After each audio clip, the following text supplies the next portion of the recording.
It's always a good idea to visit events and competitions if you want to try out a few different bikes. This is Swedish Enduro Cup, and I've got my hands on a few bikes for a quick test. I've waited a long time to test this next bike. It's a Husqvarna MC4.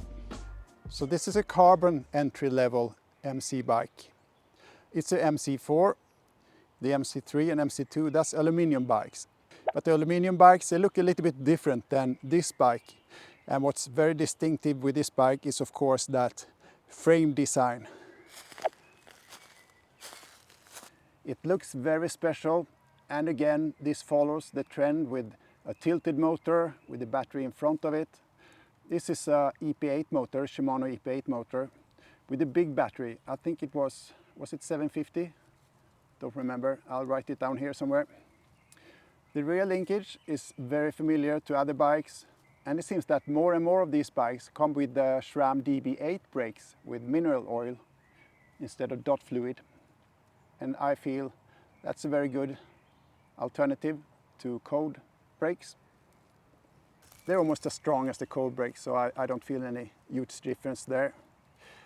So this is a 29er bike, both front and rear, and the rear suspension is 150mm, and the front suspension is also 150mm. So this is more of a trail bike compared to the hard cross models, which are more enduro bikes. But I tested this bike on an enduro track, and I did have all the confidence that I needed on this bike. So I don't feel the need to go for a hard cross 8 unless I'm going really fast downhill. But in slow, technical, steep descents, this is absolutely fine. It's also more nimble than the hard cross. That's of course because it's not as big as the hard cross 8 as well and doesn't weigh as much. But I must say that this design is really something that stands out, and I've heard comments that this looks very beautiful, this bike, and I agree.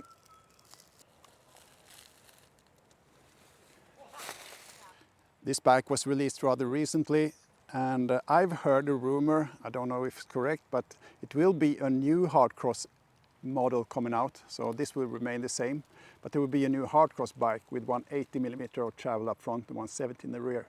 So that's a super enduro bike, I guess. And it will have almost the same design language as this bike, and that's a good thing in my opinion.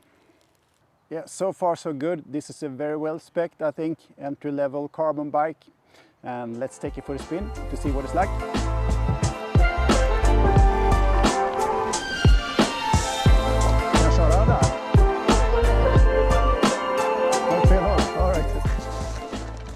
I first thought this was a pure 29er bike, but it's a mullet. Pretty nimble actually. A good thing in this sort of slow and technical terrain. It's easy to put the front wheel where I want to in the climbs.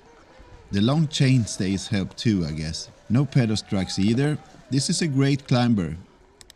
Descents are no problem. It's slack and long enough to make this section easy. I just wished I tested the new max lens on the GoPro properly before this ride though. It thought it was upside down in the steeper parts and tried to invert the image. Sorry about that. I couldn't test the pop properly. It weighs around 24 kilos, so it's no lightweight though. The kind of budget fork is okay in this terrain, but I don't know how the motion control damper will behave at higher speeds, in brake bumps for instance. I sit fine on this size large bike, even though I'm in between sizes according to the size chart.